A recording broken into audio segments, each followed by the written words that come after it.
My name is Ayatollah Fumi Monet, and you are listening to the Christian Enough podcast. And I am very excited for all of you to listen today. I'm going to be speaking mostly by myself, no introductions for anyone else. And I'm going to be talking about when God calls us out. So most of the time on my show, I usually talk about a little bit about my guests and how I know them. So I guess I'm going to talk a little bit about myself today, or at least about, why I'm talking about this. I run on the lines of being straightforward and blunt. Yes. So I can be straightforward and blunt, and that can come across very great to some people and not so great to other people. So I've been in an environment for the past couple of days where I've had to work with people who are very different from how I act or from what I'm personally used to. So I'm sure everyone has someone that they've gone to school with or worked with or something that has been above them that they just didn't enjoy being around. So I have something like that in my life right now, and I've been figuring out how to maneuver that situation. And typically it's to, ignore the situation or pray, or kind of just to be like, hey, I'm doing my best to hold myself back. If I want to lash out, I'll lash out, something like that, right? And I'm sure some people, not everybody else. So yeah, different personalities, but yes. So I've been dealing with that personality difference. Now, you know what's really cool or interesting about how God responds to these situations, right? So I wasn't even praying about it. I wasn't saying to God, like, oh God, help me deal with this person at work, or help me deal with this person in college or whatever. I never said anything about that. I was just like, Jesus, if you don't hold me back, I'm about to smack somebody in the face. So I was not praying about it in the way I should have been praying about it.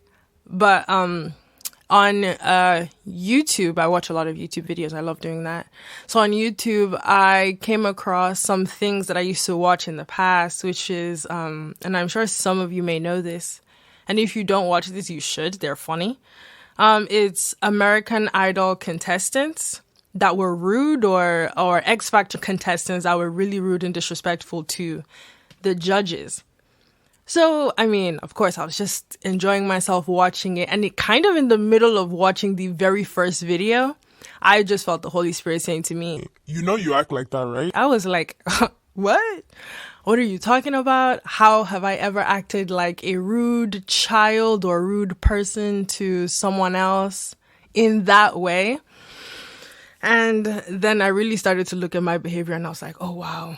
That's kind of true. Maybe not to the extent, at least I want to give myself just a tiny bit of grace and say it wasn't to the extent that, those contestants were. But that happens, right? So when I was thinking about it, I was just like, wow, like this is what I've been doing. How do I grow from this, and how do I change from this? Because God can tell you something, doesn't mean you should do anything about it. Right. So I've done some quiet time and some thinking and some praying and just trying to be like, okay, God, like, how do I grow from this situation, and what do I do? And I am fortunate that I can do something like this, which is use my voice and speak. It also happens to be that my voice, when I use it incorrectly, can get me into a lot of trouble. So I guess my question for everyone, if you're listening, and if you are listening, you can definitely respond to some of what I'm saying on our Instagram page. It's Christian_enough, and I hope to see you all there. So yeah, one of the things that I really got to kind of wrestle with is, how often does God call me out? And I guess my question to you guys is, how often does God call you out? And what do you do when he does? And how does it feel when he does? Does your heart kind of clang a little bit? Do you get really self-conscious about everything? Or do you kind of just move about your day? So, of course, this podcast, we talk about women in the Bible primarily, and then, of course, some men as well, like we did last week with the story of Lot. But I was very curious to know if there are people in the Bible that God has called out, and of course there are tons of people. But the easiest one for me to think about and tell this story about is of Sarah. And now that's Abraham's wife. Most people might know Sarah, and you might know that she had a mind of her own. She had a very interesting personality. She was able to be very submissive to her husband, but also tell her husband what she thinks her husband should do, whether it was right or wrong. Let's acknowledge that the reason Ishmael, which is Abraham's first son, the reason Ishmael was born is because Sarah said to Abraham, "Go sleep with my servant girl." I mean, and to be honest with you, Abraham was a man. And if you give him the opportunity to be like, go sleep with someone else, maybe that was cool to him. I don't know. Of course, he took the opportunity. He did. And the servant girl gives birth to a son. And we see in that situation where Sarah basically tells her husband what to do, but it wasn't favorable for their entire situation. So Ishmael gets sent away, and then we fast forward a couple years after, and, angels and God come, I guess, in human form to visit Abraham, and they tell Abraham, and Sarah's overhearing and listening. They say to Abraham, "You're going to have a son very soon." And Sarah kind of laughs to herself and she says, "Oh, I'm an old woman. What can come of me? My husband is also an old man. There's no way either of us can have kids." And God calls her out and is like, "Why are you laughing? Did I crack a smile in anything I said? What did I say that was funny?" God didn't say that. I'm kidding. I'm not even paraphrasing. But he did question her and he said, "Why did Sarah laugh? What was the joke?" And Sarah, in fear, she denies it and she says, "I didn't laugh." And God is like, "Yes, you did, girl. Yes, you did." I got to thinking, so how do we feel when God calls us out? How do we then think he sees us, right? Many men and women can possibly relate to what Sarah did and to how I have also kind of been acting. And they can probably relate to kind of how I feel and why I felt the way I felt. But there's the way we feel and the way God expects us to act. And so it's not that I did anything at work that was that, but I was getting towards a point where that could have easily become a reality. So we kind of worry how we think God sees us and how we see ourselves in those situations, especially when when he calls us out. So one of the first Bible verses I fell in love with when I became a Christian was Isaiah 62 verse 3, and it says, "You will be a crown of splendor in the Lord's hand, a royal diadem in the hand of your God." This is how God sees us, right? This is how he holds us up. It's very easy to look at whatever we've done wrong and hold it against ourselves. But we should know, and I hope we do know, that God doesn't do that. He doesn't look at our sin or iniquity and be like, "Oh yeah, I'm going to hold this against this kid forever." Like, Jesus died for a reason, y'all. Don't hate yourself too much when you realize you've done something wrong. Introspect, create ways you can change it, and just move on. Isaiah 62 verse 3 is something I say to myself a lot to remind myself that this is who God says I am. This is how God sees me, as a royal diadem, as something that is treasured and is great. So another thing that helped me remember that just because God is calling you out doesn't mean he doesn't like you, right? So in Hebrews 12 verse 6, it says, "For the Lord disciplines those he loves, and he punishes each one he accepts as his child." That's the NLT version. When God calls us out, he's more or less saying, "I love you. Can you stop the nonsense you're doing? Can you guys chill? Can you guys relax? It's really not that hard sometimes to just behave." Maybe it is, honestly. I don't know. Because, following God can be really difficult sometimes, and other times it can be really fun. And I can talk about many fun times.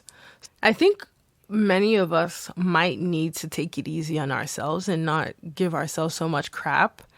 I easily can do that. It's not that I tend to. I am someone who overthinks a lot of things. And because I overthink, I go farther than the situation needs or is calling for. Like, I overthink about how other people are thinking. What's my business with how other people are thinking? I can only control what I control so much. I cannot control someone else's thoughts. So I need to grow out of that, and it takes time, it takes prayer, it takes trusting, it takes learning, and it takes growing.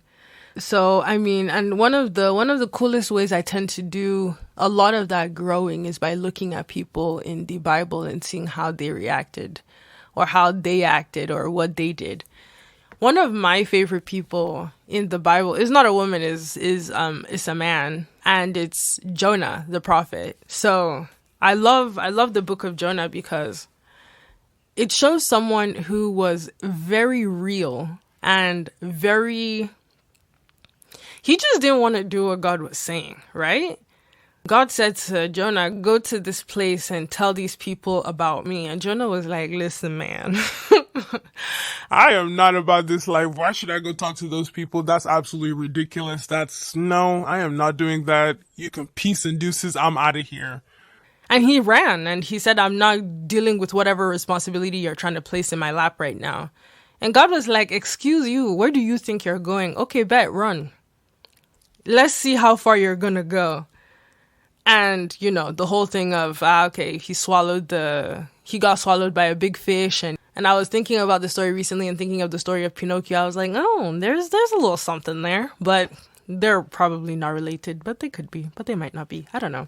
These are people that I tend to look at in the Bible and be like, wow, they have such a human reaction, and that it's okay to realize that you are at fault for whatever it is you've done.